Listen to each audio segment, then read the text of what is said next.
Okay, this video is for the people on PCFX wondering about the Retro Fighter N64 pad, and it actually works pretty well, and I'm going to try to do this as smoothly as I can. I'm using a CRT PVM, so I don't know how well it's going to capture footage, but Mario controls very well with the analog stick, and my biggest concern anytime I have a third-party controller is the analog sticks. How dead are they? How not dead are they? It's going to be a little bit tricky for me to do this one-handed as I'm holding up my phone with the other, but I'm going to have Mario walk a little bit,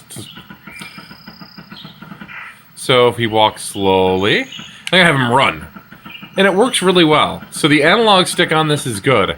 I like the placement of the buttons, though it did take some adjustment for me as I'm very used to the original N64 controller for a lot of these games. But overall, I'd say this is an excellent controller, especially if you're someone who did not like the layout of the original N64 controller. The pad on there, not the pad, the analog stick on this is very similar to the one on the GameCube.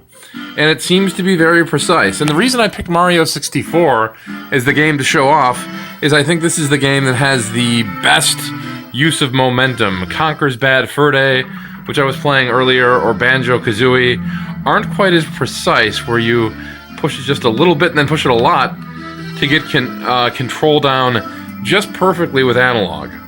And this game is a little bit sharper in that regard, so that's why I used it as the test game. And based on this, I can say this is a very high-quality controller as I'm one-handedly walking Mario through the castle. So, overall, I recommend the Retro Fighter pad. It's a good controller. The D-pad is in an easy-to-get-to place. The analog stick is nice. You've got your Z buttons on the top. You have your B and A buttons where they normally would be. The C button the C buttons are in a good spot. I was able to beat Star Fox 64 with this. So overall, I recommend it.